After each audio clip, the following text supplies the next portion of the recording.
March 15, 1944. 22,000 feet above Germany. Inside the cramped cockpit of his Messerschmitt Bf 110 Night feet, Oberleutnant Klaus Richter stared at his radar screen and felt his hands begin to shake. His radar operator Hans Meyer sat behind him in the darkness, watching the same impossible image. Hans's voice cracked when he spoke over the intercom, struggling to be heard above the roar of twin engines. The screen showed something that couldn't be real. Not 50 targets, not 100. A solid wall of metal stretching across the night sky like a moving mountain range. Dozens of aircraft, hundreds, maybe all flying so close together that German radar couldn't tell where one plane ended and another began. Klaus grabbed his radio handset. His throat felt tight. His voice, when it came out, sounded like a stranger's. Massive formation coming in. Flying low, flying fast. He paused. The words stuck in his mouth like broken glass. Then he said the thing that every German pilot had learned to fear. They are not Americans. These are the Canadians. For a moment, the radio went silent. Then his ground commander's voice came back quieter than before, almost resigned. God help you, Klaus. Klaus had been flying night missions for 2 years. He had shot down 11 Allied bombers. 8 were British Lancasters picked off one by one as they scattered across the German countryside. 2 were American B-24 Liberators that got lost and wandered into his hunting grounds. 1 was a Canadian Lancaster. He remembered that night in January, cold and clear. The Lancaster had been damaged flying alone, separated from its formation. Even wounded, even trailing smoke from a dead engine, it had taken him 3 attack runs to bring it down. The rear gunner kept firing until the moment the plane hit the frozen earth and exploded. Klaus still had nightmares about that rear gunner, about the tracer rounds that came so close he could feel their heat through his canopy, about the determination of men who refused to quit even when death was certain. Now on this March night, what Klaus saw on his radar wasn't a few damaged stragglers. This was a bomber stream, a new tactic the Canadians had perfected. They flew so close together that the formation looked like a single massive creature crawling through the darkness. They came in waves that lasted 45 minutes or more. By the time a German fighter shot down one Lancaster and turned around to find another target, the sky was already full of falling bombs and rising fires. The smoke made it impossible to see. The fires blinded German searchlights. The chaos itself became a weapon that protected the bombers. Klaus pulled back on his control stick and began to climb toward that impossible wall of metal. He thought about his mother in Berlin, about the letter he had written her yesterday but hadn't mailed yet, about how she would cry when the telegram came. But mostly he thought about September 6 months ago, about an American B-17 pilot who crashed at a Canadian base and learned something that would change how he saw the war. About the moment when American pride met Canadian excellence and had to decide which mattered more, being right or staying alive. This is the story of that moment. This is the story of the bombers that America feared to admit were better than ours. And this is the story of the American pilot who learned why. 6 months earlier, September 1943, East Anglia, England. The morning briefing room at an American 8th Air Force base smelled like coffee and cigarettes and nervous sweat. Captain James Hartwell, 24 years old, stood at the back of the room with his arms crossed and a cocky smile on his face. Jimmy, as everyone called him, had flown 12 combat missions. 12 times he had climbed into his B-17 Flying Fortress, lifted off from English soil, and flown deep into German territory in broad daylight. 12 times he had come home alive. That made him an old hand by Army Air Corps standards. That made him confident, maybe too confident. The intelligence officer at the front of the room pointed to a map of Germany with his wooden pointer. The target for today was Schweinfurt, ball-bearing factories, critical to German war production. Expected losses, the officer said in a voice that tried to sound reassuring, 5 to 8%. Jimmy turned to his co-pilot and grinned. I'll take those odds. His co-pilot, a kid from Ohio named Danny Chen, didn't smile back. Danny had been at the briefing for Regensburg 2 weeks ago when they said the same thing about losses. 15 B-17s hadn't come home that day. 15 crews, 10 men each. 150 empty chairs in the mess hall that night. But Jimmy wasn't thinking about Regensburg. Jimmy was thinking about the speech he'd given his crew yesterday, the one about American air power and American courage, and how they were going to win this war by looking the enemy straight in the eye. He believed every word of it. The B-17 Flying Fortress, he'd told them, was the most advanced bomber in the world. 1350 caliber machine guns, 4 Wright Cyclone engines, the ability to fly at 25,000 feet where German fighters struggled to climb, and they flew in formation in those tight defensive boxes that German pilots called the Steel Gauntlet. We don't hide in the darkness like the British, Jimmy had said. We don't scatter and run like frightened rabbits. We fly in daylight in formation with precision. We hit what we aim at. That's the American way. Now, standing in that briefing room with 230 B-17s preparing to launch, Jimmy felt invincible. He felt like nothing could touch him. He felt like God himself rode in the co-pilot seat of American bombers and guided them home. By nightfall, 60 of those 230 B-17s would be burning wreckage scattered across Germany and France. By nightfall, 600 American airmen would be dead or captured or dying in the wreckage of their fortresses. By nightfall, Jimmy Hartwell would learn that confidence without wisdom is just arrogance wearing a uniform. But he didn't know that yet. Not at 0830 hours on a clear September morning when the sun was shining and the engines were warming up and everything felt possible. The bombers took off one by one, forming up into their defensive boxes as they climbed. From the ground, they looked magnificent. Silver birds catching the sunlight, flying in perfect formation, their contrails drawing white lines across the blue sky. You could see them from 50 miles away. Every farmer in England could look up and count them and feel proud. Every German fighter pilot in Bavaria could see them too. Jimmy's B-17, which he'd named Liberty Bell after his girlfriend back in Texas, took her position in the formation. They climbed to 25,000 feet. At that altitude, your breath freezes in your oxygen mask. The temperature outside drops to 40 degrees below zero. You can see for 100 miles in every direction. Everything looks clear and beautiful and safe. Until the Messerschmitts came. They appeared like wolves out of the sun. German Bf-109 fighters, fast and deadly, diving down from 30,000 feet with their cannons blazing. The sky erupted in tracer fire and smoke, and the sharp crack of exploding shells against aluminum skin. Jimmy's waist gunner started screaming into the intercom. Fighters 6 o'clock high, fighters at 3 o'clock level, they're everywhere. The noise was incredible. The rattling roar of 13 50 caliber machine guns firing at once. The deeper boom of German cannons. The whistle of shells passing close enough to feel. And underneath it all, the steady drone of 4 Wright Cyclone engines working hard, straining to keep that 70,000-pound bomber in the sky. Jimmy fought the controls as German fighters made pass after pass. He watched other B-17s in his formation take hits. Saw one explode in a ball of fire. Saw another fall away, spinning, trailing smoke crew members tumbling out like rag dolls as they bailed out at 25,000 feet. Then Liberty Bell shuddered. A loud bang, metal tearing. Jimmy's instrument panel lit up with warning lights. Number 3 engines hit. Danny Chen shouted. Fire, fire in number 3. Jimmy reached for the engine cutoff switches. His hands were steady even though his heart was racing. He'd trained for this. He could handle this. He hit the fire suppression button. Nothing happened. The fire kept spreading. Another impact. Shells tearing through the thin aluminum skin of the bomber. Another scream from the back. This one different. This one the sound of a man dying. Jimmy's waist gunner Tommy Garcia from El Paso, Texas, had been standing at his gun position when the German cannon shells came through. One moment he was firing at a passing Messerschmitt.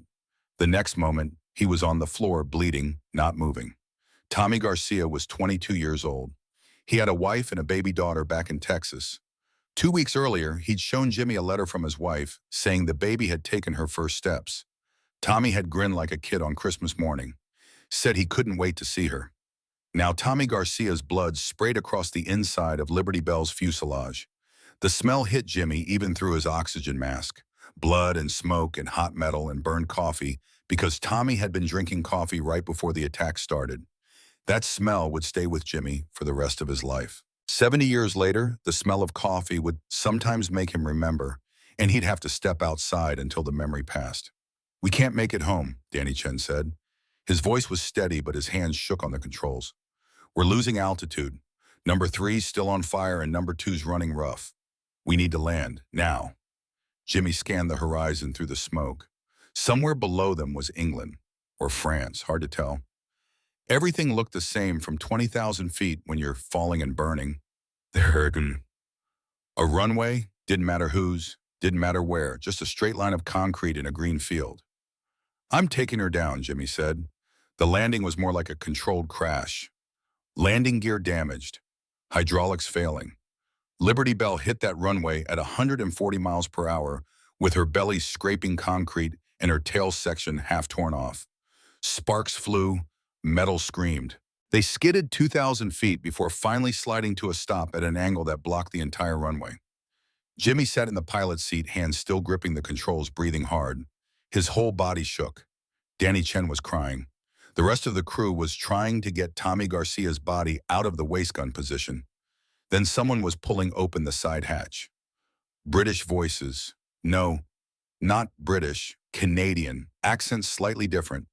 They were shouting something about clearing the runway, about having 82 Lancasters launching in 3 hours, about bloody Yanks always making a mess. Jimmy climbed out of Liberty Bell on legs that barely worked. He fell off the wing and landed hard on the concrete. Lay there looking up at the sky. Clear blue. Peaceful. Like nothing had happened. A Canadian ground crew chief stood over him. The man's face was weathered and hard, the face of someone who'd seen too much death to be impressed by one more dramatic landing. "You all right?" Captain Jimmy nodded. Couldn't speak yet. The crew chief looked at Liberty Bell, at the torn metal, at the blood dripping from the waist gun position, at Tommy Garcia's body being carried out by the surviving crew members. "Rough day," the crew chief said. It wasn't a question. How many, Jimmy finally managed to ask. How many didn't make it back? "From your raid," the crew chief shrugged. "Reports are still coming in. Last I heard, 60 planes lost. Maybe more." 60 out of 230.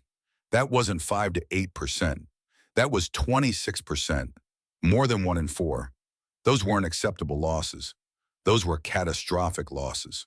"We lost 1 last night," the crew chief said. "Out of 82. Jimmy looked up at him. Didn't understand at first. "Your boys lost 60 out of 230 in daylight. We lost 1 out of 82 in darkness." "You do the math, Captain." He walked away, already directing his crew to push Liberty Bell off the runway before the Lancaster bombers started their engines. Jimmy sat on the concrete and tried to do the math. Tried to understand how flying in darkness, in conditions every American commander said were impossible, could be safer than flying in daylight with perfect visibility. It didn't make sense. It contradicted everything he had been taught. But the numbers didn't lie. His squadron had lost 60 planes. The Canadians had lost 1. Something was very wrong with what Jimmy thought he knew about winning this war. A medical orderly helped him to his feet and led him to a tent where a doctor checked him over. Broken ribs from the landing impact. Burns on his hands from fighting the fire in No. 3 engine. Cuts and bruises. Nothing serious compared to Tommy Garcia, who was dead, or the ball turret gunner who'd lost part of his foot. The doctor declared Jimmy grounded for 6 weeks minimum. Sent him to a barracks to rest. Said someone would notify his squadron command about the crash. So Jimmy Hartwell found himself stuck at a Canadian bomber base. RAF Linton on Ouse, somewhere in Yorkshire. A place he'd never heard of, flying with men he'd never met, watching an operation he didn't understand. That first night, unable to sleep because his ribs hurt and his hands hurt and his soul hurt from watching Tommy Garcia die, Jimmy walked outside the barracks. It was 22 hard hours, full darkness, cold wind blowing across the airfield, and then he heard them, the engines. 4 Packard Merlin engines per aircraft, 82 aircraft, 328 engines, all starting up at the same time. The sound was physical. It hit you in the chest, made your bones vibrate, like standing next to a waterfall or a freight train or the voice of God announcing Judgment Day. Jimmy walked toward the flight line, watched the Lancasters taxi to the runway. They were painted flat black, no shiny aluminum like American bombers, just matte black that swallowed light. They looked like pieces of darkness breaking away from the night itself. 1 every 45 seconds. That was the timing. 1 Lancaster rolling down the runway, lifting into the air, disappearing into clouds. Then the next. Then the next. 82 bombers, all taking off into weather that would have grounded American operations. 10 tenths cloud cover. Rain. 30-mile-per-hour crosswinds. Jimmy stood there for 2 hours watching them go. Nobody stopped him. Nobody questioned why an American captain was watching Canadian operations. Maybe they figured he'd earned the right to watch, having just lost 60 friends. When the last Lancaster disappeared into the storm, Jimmy walked back to his barracks. Tried to sleep. Couldn't. Kept thinking about those black bombers flying in formation through clouds so thick you couldn't see your own wingtip. Kept wondering how they didn't collide. Kept trying to understand how anyone could navigate in complete darkness with no visual references. At 06:00 hours, he gave up on sleep and went back outside. Dawn breaking, gray and cold. He walked to the control tower, found a Canadian liaison officer who didn't mind having an American observer. "They're coming back," the officer said. "How many?" Jimmy asked. The officer checked his board. 81 confirmed on approach. One reported mechanical failure ditched in the North Sea crew recovered by Air Sea Rescue. 82 launched, 81 returning, 1% loss rate. Jimmy did the math again. His squadron 26%, the Canadians 1%. 26 times safer to fly at night in a storm than to fly in daylight with perfect visibility. The Lancasters landed one by one, some with engines smoking, some with visible battle damage holes torn in their wings and fuselages. But they landed. Crews climbed out, lit cigarettes, walked to debriefing. No celebration, no cheering, just another night's work. Jimmy watched them and felt something crack inside his certainty, felt his American pride, which had been absolute, begin to develop fissures. These men weren't supposed to be better than American pilots. They were colonials, farmers from Saskatchewan and Manitoba, boys who'd never seen a city bigger than Winnipeg before the war. The British brass called them cowboys and gave them the impossible missions because everyone expected them to fail. But they weren't failing. They were succeeding at a rate that made American operations look amateurish by comparison. A tall man in a wing commander's uniform appeared beside Jimmy, didn't introduce himself, just stood there watching the last Lancaster taxi in. The man's hair was black going gray. His face was lined and hard. He had the look of someone who hadn't smiled in a long time and wasn't planning to start today. "American?" the man asked. Jimmy nodded. "Captain James Hartwell, 8th Air Force, Wing Commander Marcus Sullivan. They call me Black Mac." He said it without emotion. "Just a fact, like saying the sky is blue or water is wet. You're blocking my runway, Captain." Jimmy felt his face flush. "I apologize, sir. We were hit hard over Schweinfurt. Had to put down wherever we could." Sullivan nodded once. "Schweinfurt. Heard about that. Bad business. Lost 60 planes." Sullivan turned to look at him. His eyes were gray and cold, calculated. He studied Jimmy like a scientist studying an interesting specimen. "You boys flew at 25,000 feet in broad daylight, in neat formations that every German fighter squadron could see from 50 miles away. Tactically, you might as well have painted targets on your fuselages." Jimmy opened his mouth to defend his squadron, to defend American tactics, to defend the entire strategic bombing doctrine that had been drilled into him from his first day in flight school. But the words wouldn't come, because Sullivan was right. They had flown like targets, and they'd been shot down like targets. "With respect," Sir Jimmy finally said, "daylight precision bombing is the most effective way to destroy specific industrial targets." Sullivan almost smiled. "Almost. Effective. Interesting word. Let me ask you something, Captain. If you destroy a factory but lose 26% of your force doing it, is that effective? Or is it just expensive? We have to hit specific targets. Bridges, factories, rail yards. You can't do that at night." Sullivan turned back to watch his crew's debriefing. "Can't we? Last night we hit Castle rail yards. In a storm. Through 10 tenths cloud cover. Using a radio navigation system that lets us bomb through clouds and hit targets we never see with our eyes.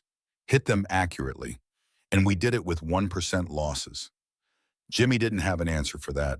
Sullivan studied him again. "You'll be here 6 weeks while they patch you up," Jimmy nodded. Sullivan made a decision. You can see it happening behind his cold gray eyes. Some calculation being made. Some assessment of whether this American captain was worth the effort.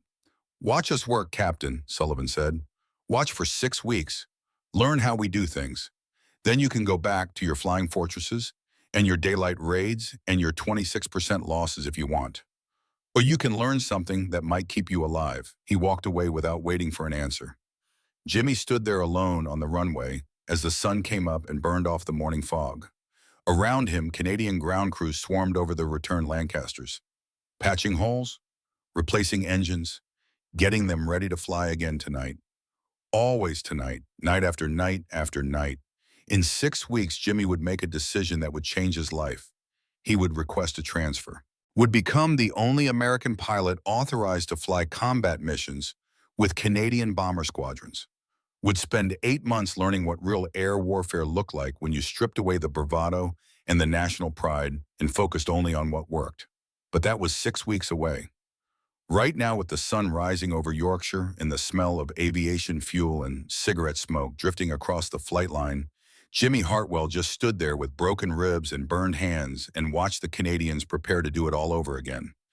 And somewhere in Germany, Klaus Richter was writing in his diary about the Canadian Lancaster he'd shot down after 3 attack runs, about how even wounded it had nearly killed him, about the nightmares he was starting to have, about the growing fear that someday soon he'd face not one wounded Lancaster, but dozens of healthy ones all flying together, all protected by that bomber stream tactic that German intelligence was just beginning to understand. Klaus didn't know that in 6 months he'd meet that bomber stream over Stuttgart. Didn't know he'd be shot down and spend the rest of the war in a POW camp. Didn't know that 30 years later he'd shake hands with the American pilot who'd been aboard one of those Lancasters, and they'd talk about forgiveness and guilt and whether any of it had been worth the cost. None of them knew what was coming. They just knew what they had to do today. Fly, fight, survive if possible, die if necessary. And try not to think too hard about whether the cause justified the cost.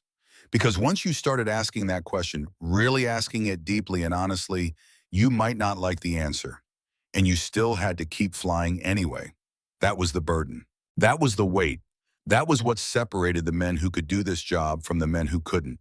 The ability to carry terrible knowledge and still climb back into the cockpit when dawn came and someone pointed at a map and said, "There, that's where we're going tonight." Jimmy would learn that lesson over the next 6 months. Would learn it the hard way, watching friends die, dropping bombs on people he'd never met, making choices that would echo through his dreams for 70 years.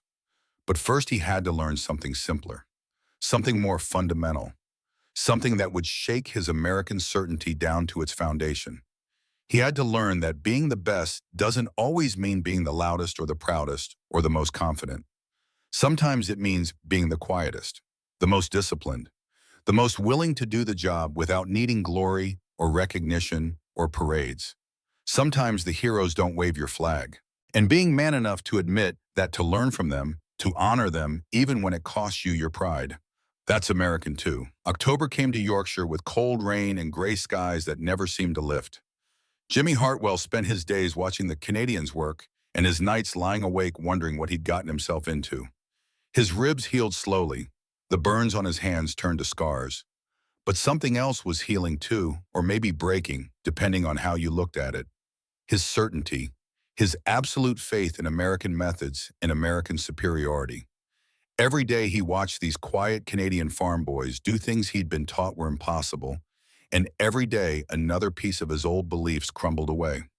He met Technical Sergeant Michael Torres on his 3rd day at the base. Torres was an American liaison officer, 30 years old, from New Mexico. He'd been stationed with the Canadians for 8 months and spoke about them with a respect that bordered on reverence. "They're different," Torres told Jimmy over coffee in the mess hall. "Not better or worse, just different. Americans fly like we're invincible.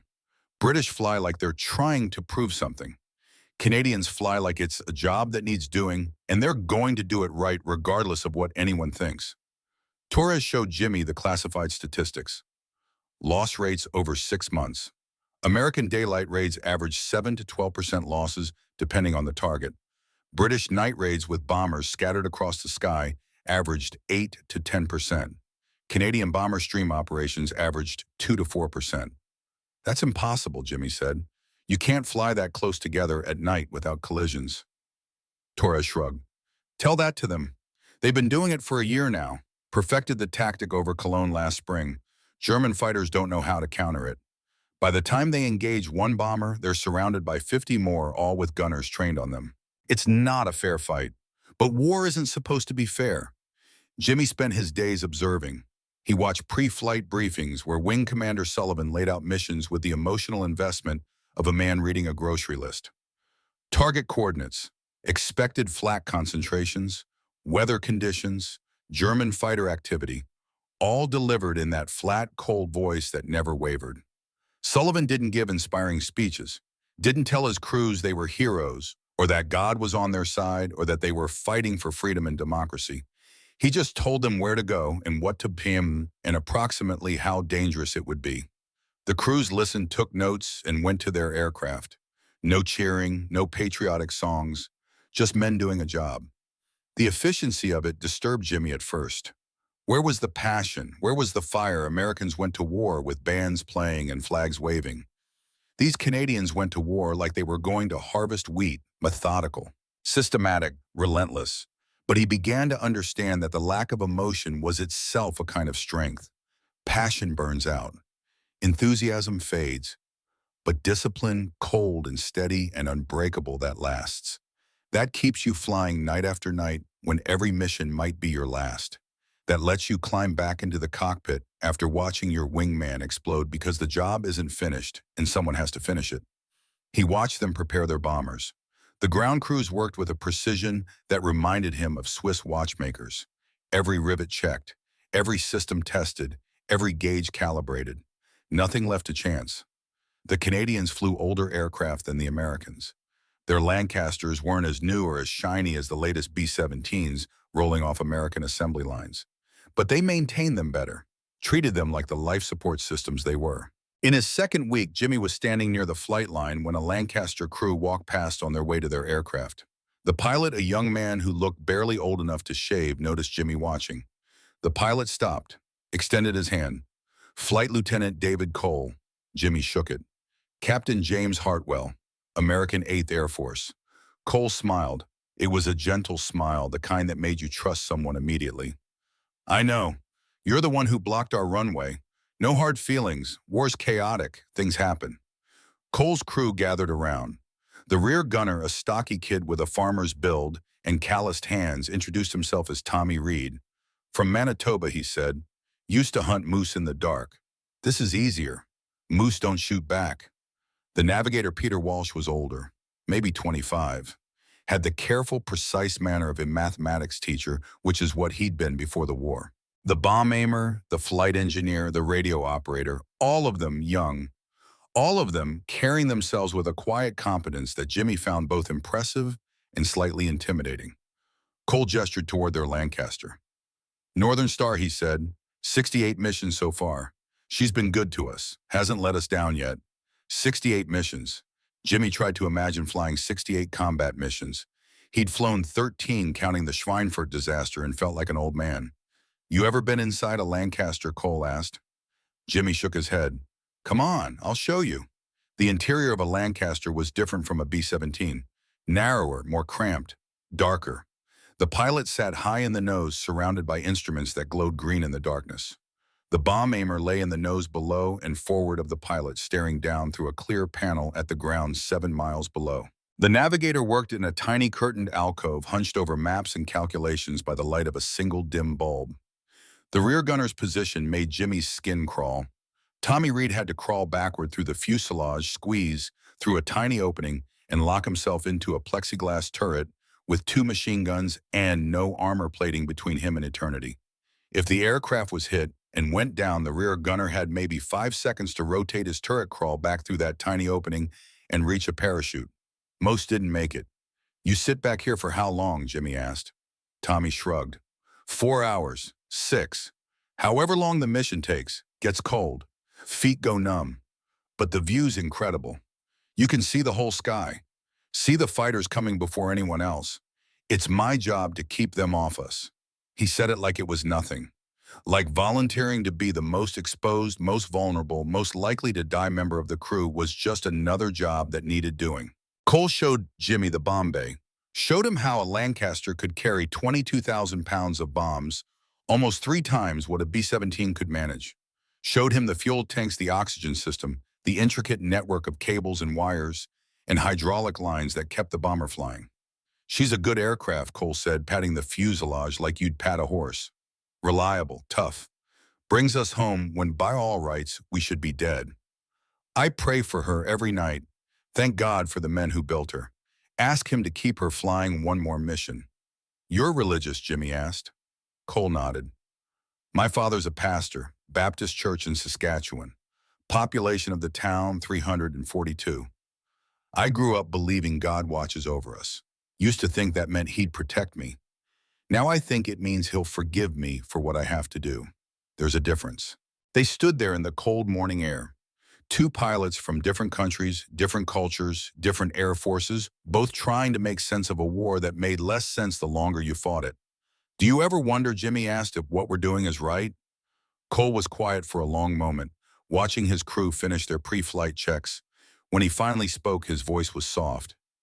Every single day, every time I drop bombs on a city, I wonder about the people below. Factory workers, their families, children, old people. The Germans started this war, yes. Their government is evil, yes. But the woman working in a munitions factory? Is she evil or is she just trying to feed her children? I don't know the answer, Captain. I just know that if I don't bomb that factory, more Allied soldiers die. More concentration camps keep operating. More cities get invaded. So I do the math. I make the choice. And I live with it. Or I try to. What does your father say? Cole smiled sadly. He says that God gave us free will and terrible choices, and we have to do our best with both. He says that righteousness and necessity aren't always the same thing. And he says that when this war is over, I should come home and help him rebuild his church. Work with my hands. Create instead of destroy. Try to balance the scales. I'm looking forward to that. If I survive. You'll survive, Jimmy said. Cole looked at him with those gentle eyes. Maybe, or maybe not. Either way, the bombs still have to be dropped. The job still has to be done. That's what Sullivan understands. That's why we follow him. Not because he makes us feel good about it, because he's honest about what it costs. That conversation stayed with Jimmy, echoed in his mind during the long nights when he couldn't sleep. David Cole had flown 68 combat missions and still questioned whether what he was doing was right. That took a different kind of courage than Jimmy had known existed. The courage to keep doing a necessary thing even when you weren't sure it was a righteous thing. To carry that doubt and still climb back into the cockpit night after night. The courage not of certainty but of commitment. Not of blind faith but of open-eyed acceptance of terrible choices. In his fourth week at the base, Sullivan called Jimmy to his office. The wing commander sat behind a desk covered in maps and reports and loss statistics. He gestured for Jimmy to sit. Your ribs are healed, Sullivan said. Medical officer says you're fit to fly. Jimmy nodded. Sullivan opened a folder. Pulled out a document, slid it across the desk. German Luftwaffe internal intelligence report. Captured 2 weeks ago by special operations. They don't know we have it. You can't share this with anyone until after the war ends. Understood. Jimmy nodded again. He read the report. It was in German, but someone had translated it. The statistics made his blood run cold. German pilot survival rates against different Allied bomber forces. Against American daylight bombers, 85% of German pilots survived each mission. Against scattered British night bombers, 81%. Against Canadian bomber stream operations, 68%. The Canadians were killing German pilots at nearly double the rate of American operations. The report concluded with a recommendation that shocked Jimmy even more. German High Command was considering allowing pilots to refuse missions against Canadian bomber streams without facing court-martial. They'd never issued an order like that before. It meant the Luftwaffe, the feared German Air Force that had terrorized Europe, was admitting they couldn't stop the Canadians. Sullivan watched Jimmy read, waited until he finished. We've broken them, Sullivan said. Not completely, not yet. But we've broken their will. They know they can't win against the bomber stream. They fly anyway because they have to, because their commanders order them to, because they're soldiers, and soldiers follow orders. But they know. And that knowledge is killing them as surely as our bullets. Why are you showing me this? Jimmy asked. Because I'm going to make you an offer. Fly one mission with us. Just one. As an observer, ride in David Cole's aircraft. See what we do. Then you can go back to your B-17s and your daylight raids if you want, or you can stay. Learn from us. Maybe teach your people what actually works instead of what makes good propaganda. Jimmy thought about it. Thought about Tommy Garcia bleeding out in the waist gun position. Thought about 60 B-17s burning across Germany. Thought about loss rates that meant the average American bomber crew had a coin flip's chance of surviving 25 missions. One mission, he said. Sullivan almost smiled. One mission. Target is Cologne. November 3rd. Weather's going to be terrible. Perfect flying conditions for us. Hell for everyone else. The days leading up to November 3rd felt like waiting for execution. Jimmy tried to maintain the confidence he'd always had, the certainty that he was a good pilot who'd faced death before and come through fine. But that confidence felt hollow now. Flying in daylight with visibility for miles was one thing. Flying at night in a storm, trusting your life to instruments and the skills of men you barely knew, that was something else entirely. David Cole's crew treated him with patient kindness. Tommy Reed taught him how to see at night using peripheral vision, letting your eyes adjust to darkness instead of fighting it.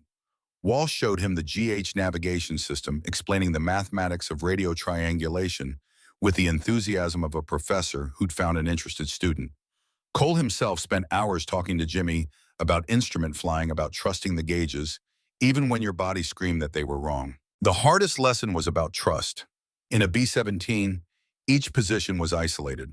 The pilot flew, the gunner shot, the bombardier aimed. You worked together but separately. In a Lancaster, everyone was connected. The navigator guided the pilot. The bomb aimer corrected course during the run. The gunners called out threats that the pilot reacted to instantly. If one person failed, everyone died. You have to trust us, Cole said the day before the mission. Trust that I won't fly us into the ground. Trust that Walsh will navigate through clouds. Trust that Tommy will keep the fighters off our tail. And we have to trust you not to panic when it gets bad. Because it will get bad. It always does. November 3rd dawned gray and cold. Rain hammering against the barracks windows. Wind gusting to 30 miles per hour. Jimmy stood in the briefing room with 97 Lancaster crews and listened to Sullivan describe the mission. Target Cologne. Rail yards and industrial facilities. 97 aircraft, bomber stream formation, estimated time over target 45 minutes. Expected flak heavy, expected fighter. Opposition moderate to heavy, weather 10 tenths cloud cover, rain poor visibility. In other words, perfect. Some of the crews chuckled.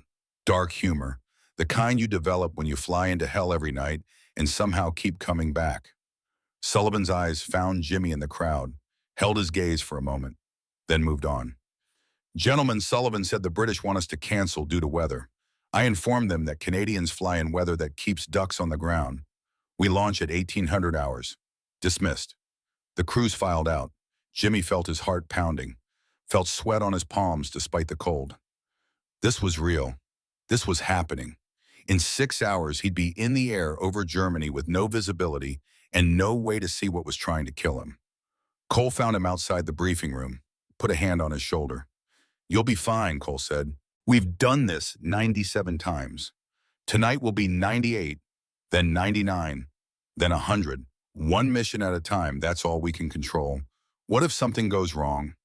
Then we improvise, adapt, survive if we can, but probably we'll be fine. Probably it'll be routine. Most missions are just long, cold, boring flights with a few minutes of terror in the middle. You learn to endure the boredom and survive the terror. That's the job. But Cole's hand on Jimmy's shoulder was shaking slightly, just a tremor, barely noticeable.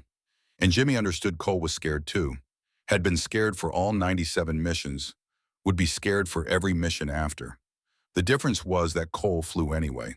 Fear didn't stop him, it just made him more careful. They walked to Northern Star together. The ground crew was finishing final checks. Tommy Reed was already climbing into his rear turret. Walsh was setting up his navigation station. Everything proceeding with mechanical precision. Jimmy climbed aboard, took the second co-pilot position, a tiny fold-down seat behind him between Cole and his regular co-pilot. No controls, just a place to sit and observe and try not to get in the way. The 4 Packard Merlin engines started one at a time. The sound was incredible, physical. each engine producing 1,640 horsepower. Jimmy could feel it in his bones, in his teeth, in his chest where his heart was trying to break through his ribs. Cole ran through his checklist with the same calm voice he'd used to order breakfast. Fuel mixture rich, props set, trim adjusted, all instruments green. Then they were taxiing, one Lancaster every 45 seconds, 97 bombers, all painted black, all carrying 22,000 pounds of bombs, all flying into weather that had grounded every other Allied operation. Northern Star reached the runway. Cole advanced the throttles. The Lancaster surged forward heavy with fuel and bombs, picking up speed slowly. 40 miles per hour, 60, 80. The tail came up. The rumbling of wheels on concrete stopped, and suddenly they were airborne, climbing into rain and darkness. And Jimmy couldn't see anything. Not the ground, not the sky, not the other bombers he knew were 50 feet away on either side. Just the green glow of instruments and the red exhaust flames from the engines in absolute darkness beyond the windscreen. His body screamed that something was wrong, that they were upside down, that they were diving, that they were about to crash. Every instinct demanded he grab the controls and level the aircraft. But Cole sat there calm and steady, watching the artificial horizon, making tiny corrections, trusting the instruments when his body lied to him. "Trust the gauges," Cole said quietly. "Not your instincts. Your instincts will kill you at night. The gauges tell the truth." They climbed to 18,000 feet, still in clouds, still completely blind. Jimmy's hands gripped the edge of his seat so hard his knuckles went white. Walsh's voice over the intercom, calm and steady. "On course. On time. Crossing English coast now." They were over water, over the North Sea. Still couldn't see anything. Just trust that the other bombers were where they were supposed to be. Trust that everyone was flying the same heading, at the same speed, at the same altitude. Trust that the mathematics worked. "German coast ahead," Walsh said, "entering hostile airspace." And that's when the flak started. Jimmy had experienced anti-aircraft fire before. In daylight, you could see it. Black puffs appearing in the sky. You could dodge, weave, take evasive action. At night in clouds, you couldn't see anything until the shell exploded close enough to light up the darkness. A flash of orange, a bang that shook the aircraft, fragments of hot metal pinging against aluminum skin, then darkness again. Cole didn't dodge, didn't weave. Held steady on course because in a bomber stream, taking evasive action meant colliding with the aircraft next to you. You flew straight, trusted in numbers and chaos to keep you alive. The flak intensified, constant explosions, the smell of cordite seeping into the aircraft. Jimmy's mouth went dry. His vision narrowed to a tunnel. This was worse than daylight combat. At least in daylight, you could see death coming. Fighters Tommy Reed called from the rear turret. 3 Messerschmitts at 7 o'clock high. Reed's guns opened fire. Tracer rounds arcing out into the darkness. The stutter of machine guns competing with the roar of engines. Jimmy twisted in his seat, trying to see, seeing nothing but muzzle flashes in darkness. "Got one," Reed shouted. "Splash one, Fritz." The other 2 fighters broke off, disappeared into the clouds, probably looking for easier targets. "Approaching initial point," Walsh said. "Bomb run in 3 minutes." Cole took a deep breath, flexed his hands on the controls. This was it. The moment when they had to fly straight and level no matter what. No evasion, no defensive maneuvers. Just hold course while the bomb aimer lined up the target and every gun in Cologne fired at them. Bomb bay doors open. The aircraft shuddered. Wind screaming through the open bay. Jimmy could feel the cold, could smell smoke and chemicals and fear. "Steady," the bomb aimer called. "Steady." Left a touch. "Good. Hold it there." Time stretched, seconds feeling like hours, flak bursting all around them, the aircraft jolting from near misses, metal pinging, someone screaming on the radio. Another Lancaster hit, going down, crew bailing out into night and chaos. Bombs away. The Lancaster leaped upward, free of 22,000 pounds. Northern Star climbed and turned for home, and below them Cologne erupted in fire. Jimmy risked a glance down through a break in the clouds. Saw the city burning.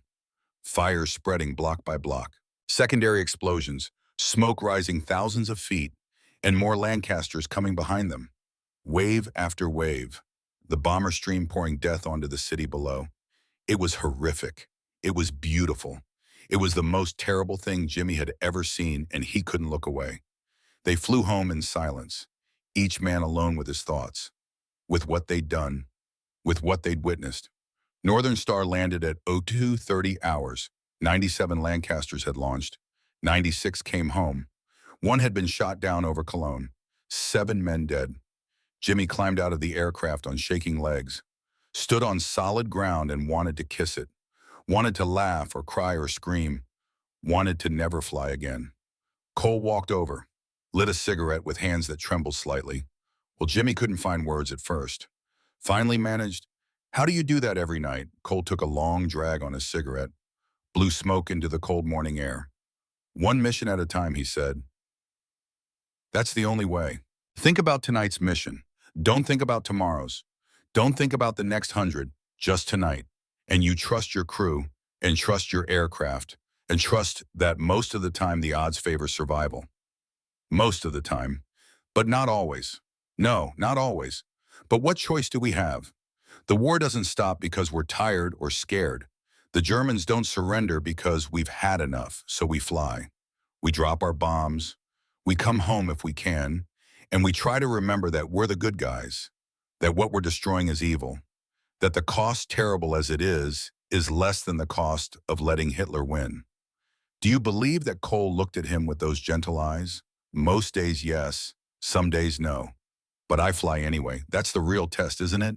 Not whether you're certain you're right, but whether you keep doing your duty even when certainty fails.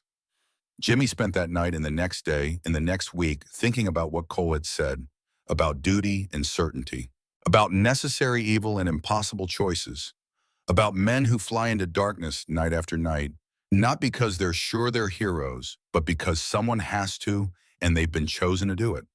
And somewhere in Germany, Klaus Richter was writing in his diary about the Cologne raid, about how he'd scrambled with 32 other night fighters, about how the radar showed a solid wall of bombers, and he'd known, absolutely known, that most of his squadron wouldn't survive the night, about how he'd fired on a Lancaster and thought he'd hit it, but couldn't confirm because 3 other Lancasters immediately closed formation around the damaged one and forced him to break off, about how his wingman had exploded right in front of him, hit by defensive fire from 6 bombers at once.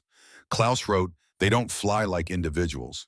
They fly like a single organism, like a school of fish or a flock of birds. Attack one and the whole formation responds. We've never faced anything like it. And I don't think we can stop it." He was right, but it would take 3 more months and thousands more deaths before even the German high command admitted it. 3 more months before they issued that unprecedented order allowing pilots to refuse missions against Canadian bomber streams. 3 more months before the night Klaus Richter scrambled to intercept the Stuttgart raid and finally understood that you cannot stop a force of nature. You can only survive it if you're lucky, or die trying if you're not. That night was coming. March 15th, 1944, when Jimmy Hartwell would fly his 23rd combat mission, when David Cole would fly his 93rd, when Klaus Richter would fly his last. The night when 3 men from 3 different worlds would converge in the burning sky over Germany, and only 2 of them would land their aircraft afterward. March 15th, 1944.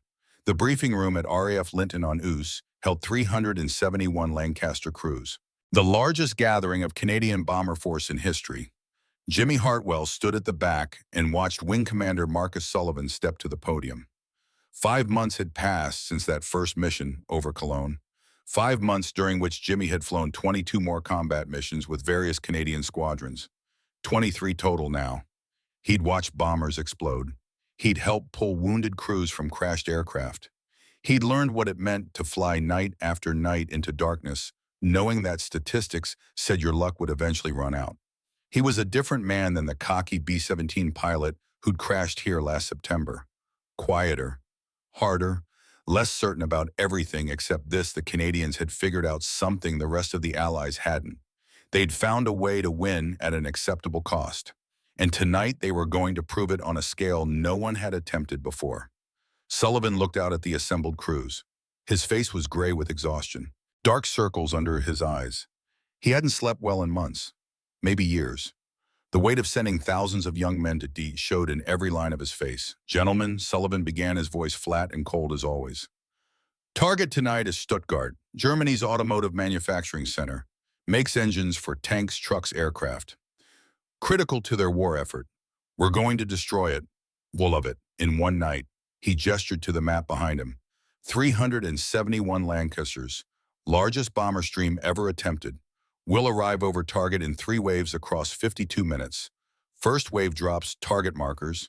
Second wave drops the main payload. Third wave finishes anything still standing. Estimated bomb load 2,574 tons. That's enough explosive power to level 15 square miles of industrial infrastructure. The room was silent. Even for men who'd flown dozens of missions, this was unprecedented. 371 aircraft flying in formation through darkness. The logistics alone were staggering. The danger was almost unimaginable. Expected losses, Sullivan continued, 5 to 6%. That's 18 to 22 aircraft. Between 126 and 154 men who won't come home. I wish I could promise you all safe return. I can't.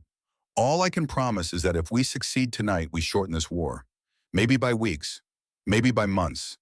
Every factory we destroy is 10 fewer tanks on the battlefield. Every tank that doesn't get built is Allied soldiers who live instead of die. That's the math. Brutal but simple. He paused, looked across the room at faces that were too young and too old at the same time. You've trained for this. You're ready for this. Trust your crews. Trust your aircraft. Trust the bomber stream. We've broken the Luftwaffe's will. Tonight we break their capacity to fight. Questions. No one spoke. We launch at 1800 hours. Dismissed. Jimmy found David Cole outside the briefing room. Cole was lighting a cigarette, his 93rd mission ritual. His hands were steady, but his eyes looked tired. Not physically tired, soul tired. The exhaustion that comes from doing terrible things for necessary reasons, month after month, with no end in sight. You're flying with us again, Cole asked. If you'll have me. Always room for a Yank who's willing to learn. Cole smiled that gentle smile. Though I have to say, after 23 missions with us, you're practically Canadian now. Should get you a maple leaf patch for your jacket. I'd be honored to wear it. They walked toward Northern Star together. The ground crew was already swarming over her, loading bombs, fueling tanks, checking every system with obsessive care. This would be Northern Star's 93rd mission too. 93 times she'd carried them into combat. 93 times she'd brought them home. Cole patted the fuselage like you'd pat an old friend. One more time, girl, just one more tonight. Then we rest. Then we do it again tomorrow. Tommy Reed was already in his rear turret position. Jimmy climbed up to say hello, found the young Manitoba farm boy checking his guns with ritualistic precision. How do you do it, Jimmy asked. Sit back here mission after mission, knowing you're the most exposed position on the aircraft, Tommy shrugged. Someone has to. Might as well be someone who's good at it. Besides, I like the view. Gets cold and lonely, sure. But when those fighters come, I'm the first to see them. First to engage. I keep my crew safe. That's worth any price. You ever get scared? Every single time. But my dad used to say, fear is just your body getting ready to do nothing difficult. So I thank the fear, let it sharpen my senses, make me faster, more alert. Then I do my job. Simple as that. A 21-year-old kid with ice water in his veins and a philosophy that would make ancient Stoics proud. Peter Walsh was hunched over his navigation station, calculating courses and fuel loads. He looked up when Jimmy appeared. Biggest mission of the war, Walsh said. If we pull this off, every bomber command and every air force will study this operation for decades. We're writing history tonight. Whether that makes me proud or terrified, I haven't decided yet. Can it be both? Walsh smiled. I suppose it can. I suppose that's the only honest response to what we do. Pride and terror, glory and guilt. We destroy cities to save civilization. We kill to stop killing. The contradictions never resolve. You just learn to carry them. The philosophical navigator, the gentle pilot, the fearless gunner. Cole's crew was a collection of unlikely warriors, and Jimmy had come to love them like brothers, which made the statistics even harder to bear. 5 to 6% losses tonight. Odds were good that some of these men he'd come to know wouldn't see dawn. The engine started, that physical roar that turned your bones to tuning forks. 4 Packard Merlins per aircraft, 371 aircraft, 1,484 engines, all starting within an hour of each other. The sound rolled across Yorkshire like thunder that wouldn't stop. They taxied to the runway, one Lancaster every 30 seconds. It took 3 hours for all 371 bombers to take off. By the time Northern Star reached the runway, the first wave was already crossing the English Channel. Cole ran through his checklist. Everything green, everything ready. He took a deep breath, whispered his prayer, then advanced the throttles, and Northern Star rolled down the runway and lifted into the gathering dusk. They climbed to 18,000 feet, joined the bomber stream. 371 black Lancasters flying in a column that stretched across 50 miles of sky. Jimmy couldn't see them, but he knew they were there. 50 feet to the left, 50 feet to the right, above, below, all around, a river of metal and bombs and men flowing toward Germany. The sun set behind them, darkness fell, and the bomber stream flew on, crossing German coast, Walsh reported. Hostile airspace. Estimate time to target 42 minutes. Far below them in a Luftwaffe operations room outside Stuttgart, controllers stared at radar screens and tried to make sense of what they were seeing. A formation so dense it looked like a single massive aircraft. Reports came in from observers on the ground. The sound of engines. Thousands of engines, the entire sky vibrating with their passage. And in a small airfield outside Munich, Klaus Richter sat in his Messerschmitt Bf 110 and listened to his commander's voice over the radio. All aircraft scramble. Massive formation inbound to Stuttgart. Estimate 300 plus bombers. Canadian bomber stream. I repeat, Canadian bomber stream. Klaus felt his hands start shaking, felt his breath catch in his throat. Not again, not the Canadians again. He'd barely survived the last encounter. Had nightmares every night about that wall of bombers, that storm of defensive fire, that helpless feeling of flying into death with no way to stop it. His radar operator, Hans Meyer, climbed into the seat behind him. Hans was 25 years old and trying hard not to show his fear. Failing. Klaus, Hans said quietly, "We don't have to do this. Command said pilots can refuse missions against Canadian formations. No court-martial.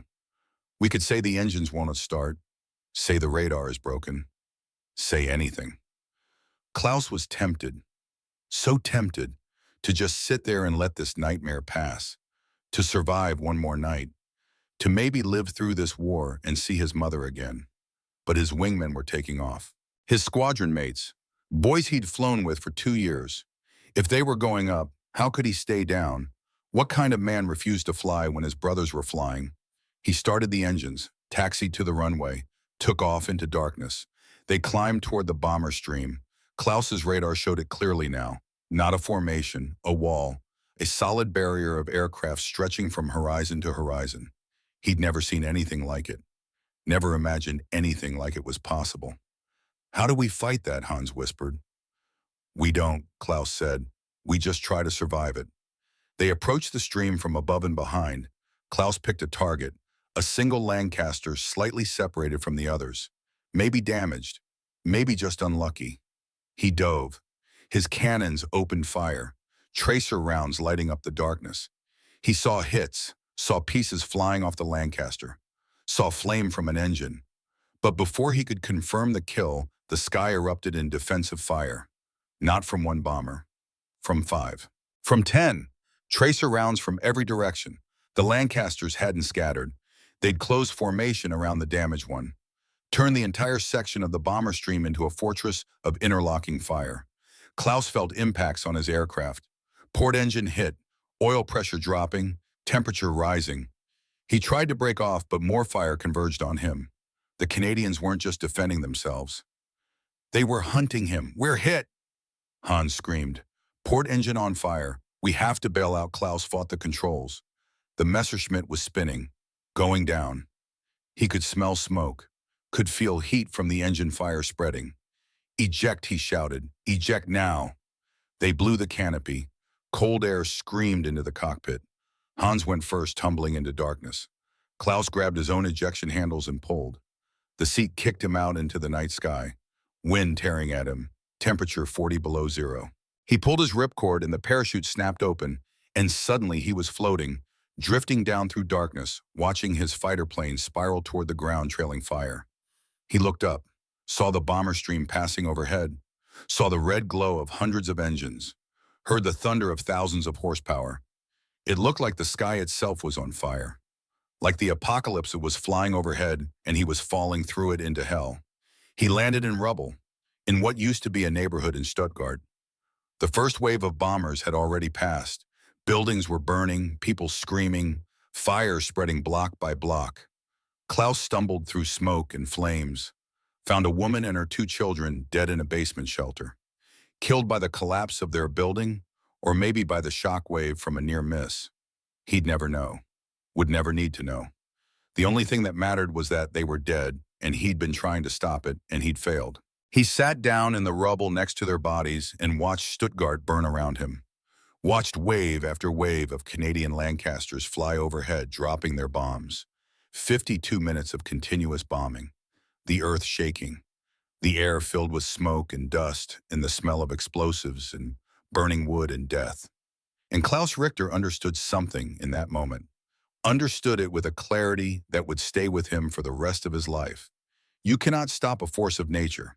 You cannot fight a hurricane or an earthquake or a bomber stream of 371 Lancasters flown by men who refuse to quit. All you can do is endure it if you're lucky, or die in it if you're not. Above him, Jimmy Hartwell sat in Northern Star and watched Stuttgart die.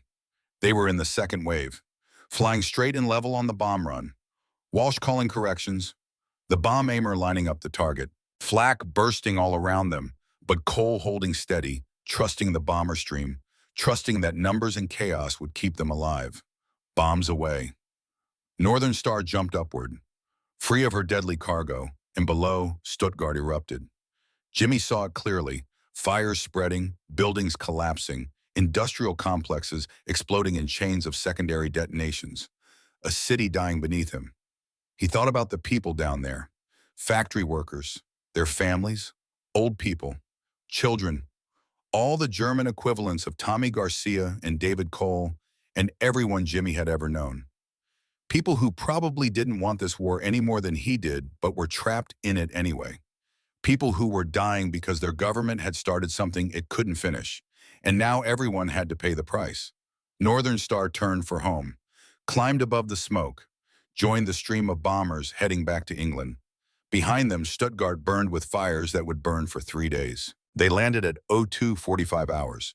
371 Lancasters launched, 353 returned, 18 lost, 126 Canadian airmen dead. Jimmy climbed out of Northern Star on legs that barely worked, stood on solid ground, and felt something break inside him. Not his courage, not his commitment, but his certainty that any of this was simple or clean or righteous. Cole found him standing alone near the aircraft. The pilot looked old in the pre-dawn light, gray and exhausted and carrying weight that would never fully lift. "We did it," Cole said quietly. "Destroyed 83% of Stuttgart's industrial capacity. Intelligence estimates German production will drop 60% in the next month. Tanks that won't be built, guns that won't be made, soldiers on the Eastern Front who might live because we destroyed the factories that would have armed the troops sent to kill them." He paused, lit a cigarette with shaking hands. "Doesn't feel like victory though, does it?" "No," Jimmy said. "It feels like we just committed mass murder with paperwork that says it was legal." Cole nodded slowly. "That's the burden we carry. That knowledge, that guilt. Sullivan told me once we shortened the war tonight. Maybe by weeks, maybe by months. Saved thousands of lives by taking hundreds. The math works. But the math doesn't make you sleep better at night. The math doesn't stop the ghosts." They stood there in silence as the sun rose over Yorkshire. As the last of the Lancasters landed and the crew stumbled to debriefing, and everyone tried not to think too hard about the 18 empty spaces where friends used to be. Jimmy requested permanent transfer to Canadian 6th Group that week, became an official liaison officer, flew combat missions for the next 13 months until Germany surrendered in May 1945, saw dozens more cities burn, watched dozens more crews die, learned that courage isn't about not being afraid or not being guilty, it's about carrying both and doing your duty anyway. When the war ended, he wrote a detailed report to American Air Force Command, 50 pages documenting Canadian bomber stream tactics, recommending adoption across all Allied air forces, concluding that the Canadians had developed the most effective strategic bombing doctrine of the war, and America needed to learn from them. The response came back 3 weeks later. One paragraph. Thank you for your observations. American daylight precision bombing achieved the destruction of critical German infrastructure and was the primary factor in Allied air superiority. Your service is noted. They weren't going to admit it. Couldn't admit it. American pride wouldn't allow the admission that colonials had done it better. Jimmy went home to Texas, became a commercial airline pilot, flew safe, predictable routes, and every night dreamed about Stuttgart burning. David Cole went home to Saskatchewan, became a pastor like his father, spent 40 years trying to balance the destruction he'd caused with the lives he'd saved. Never quite managed it, but kept trying anyway.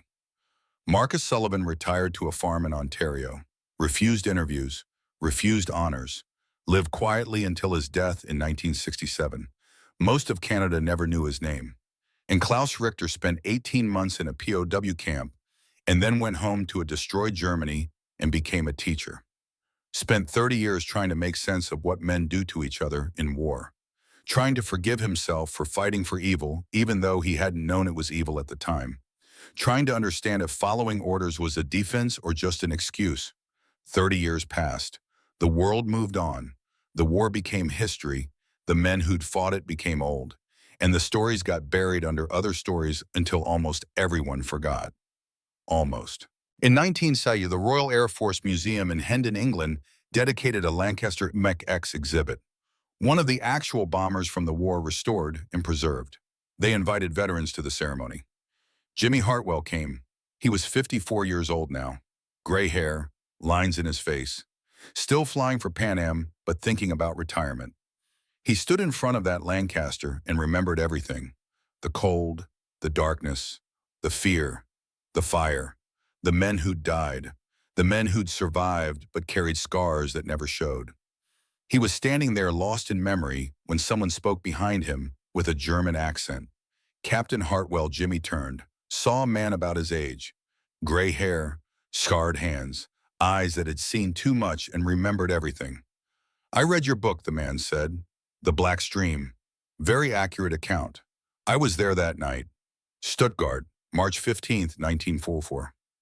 Jimmy's heart stopped. You were Luftwaffe. The man nodded. Oberleutnant Klaus Richter, night fighter pilot. 11 kills before the war ended, or 11 kills and a guilty conscience depending on how you count it. They stared at each other. Former enemies, meeting in peace 3 decades after trying to kill each other in the dark sky over Germany. I shot down your bomber, Klaus said, or tried to. Northern Star. I remember the registration number. I remember watching you turn for home.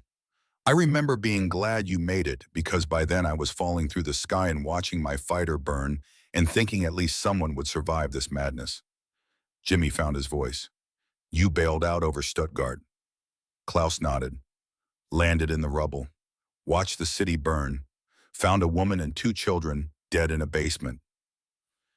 For 30 years, I've wondered, did your bombs kill them or did my government kill them by starting a war we couldn't win? I still don't know the answer. Before Jimmy could respond, another voice joined them. I think maybe both. I think maybe neither. I think maybe war kills and the rest is just details we use to make ourselves feel better. They turned. David Cole stood there.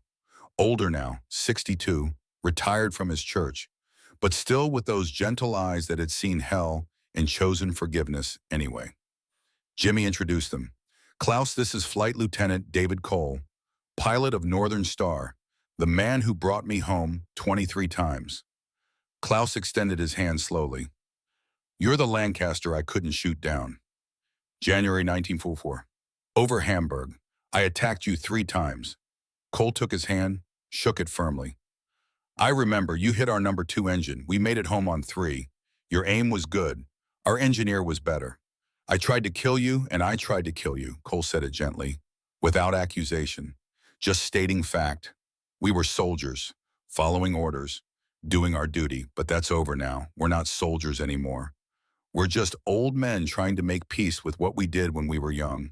They stood there together. Three men who'd been enemies, who tried to kill each other, who'd succeeded in killing each other's friends, now standing in front of a Lancaster bomber in a museum and trying to understand if any of it had meaning beyond the horror.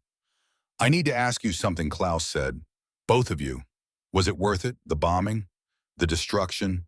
The hundreds of thousands of civilians who died? Did it accomplish anything that justified the camera? Jimmy and David looked at each other. Had this same conversation 100 times over the years. Never found a satisfying answer. Germany surrendered, Jimmy said finally. Concentration camps were liberated. Hitler was stopped. Europe was freed. That happened partly because we destroyed Germany's capacity to fight. So yes, in those terms, it was worth it. But David added, we killed people who weren't soldiers. People who were just trying to survive. People like your mother, Klaus. Like my mother. Like everyone's mother. We burned cities. Destroyed homes, traumatized a generation. So no, in those terms, it wasn't worth it. Both things are true. The war needed to be won. The cost of winning was terrible. Those facts don't cancel each other out. We just have to carry both. Klaus was quiet for a long moment. Then he said something that Jimmy would remember for the rest of his life. In the POW camp, I met Canadian bomber crews.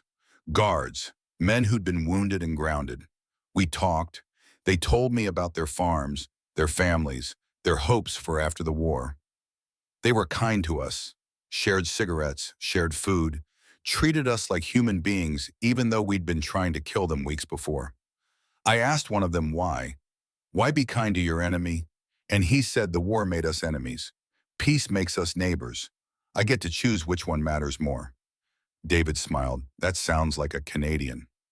They walked through the museum together, three old men who'd been young warriors, who'd done terrible things for necessary reasons, who'd survived when so many hadn't, who carried guilt and pride and sorrow and wisdom in equal measure. Jimmy stopped in front of a plaque listing Canadian six-group casualties, 5,698 names, each one a young man who'd climbed into a Lancaster and never come home, each one a life that could have been. Children never born, grandchildren never held, futures erased.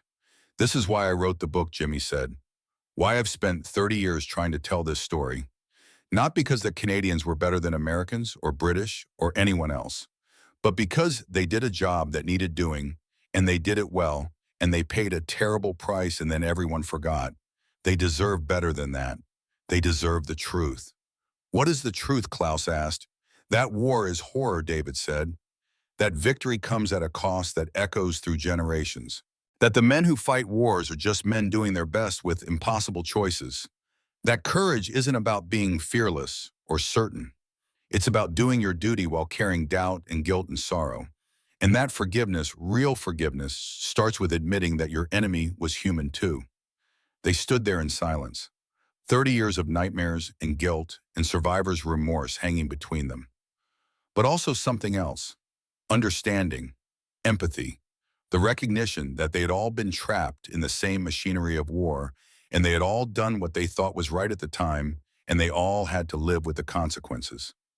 I forgive you, Klaus said suddenly, for Stuttgart, for the bombs, for my friends who died. I forgive you because holding on to hate would mean they died for nothing, would mean the war never really ended. So I choose forgiveness. I choose peace. David put his hand on Klaus's shoulder. And I forgive you for Hamburg, for trying to shoot us down, for fighting for a regime that committed evil. I forgive you because you were a soldier like I was, following orders like I was, and I believe that most people are good even when they're caught up in bad systems. Jimmy felt tears on his face, didn't try to hide them. These are my brothers, he said. Both of you. We were enemies once, but we're brothers now, brothers in carrying the weight, brothers in trying to make sense of it. Brothers in choosing peace over hate. The museum was closing. Other visitors were leaving. But the three old men stood there a few minutes longer, remembering, grieving, forgiving, choosing to let the war finally end. Outside, the sun was setting over London, golden light on gray buildings, the city Hitler had tried to destroy, rebuilt, and thriving. Life going on, children playing, people laughing, the world that their war had made possible. Was it worth it? Klaus asked one more time. Yes and no. David answered. Yes, because evil was stopped. No, because the cost was terrible. Both answers are true, we just have to carry them both. They parted with handshakes that turned into embraces. Three old men who'd once been enemies, now friends, carrying scars that would never heal, but choosing not to let those scars define them. Jimmy flew home to Texas, wrote a new chapter for his book about the reunion, about forgiveness, about how the true victory wasn't the destruction of Germany, but the peace that came after.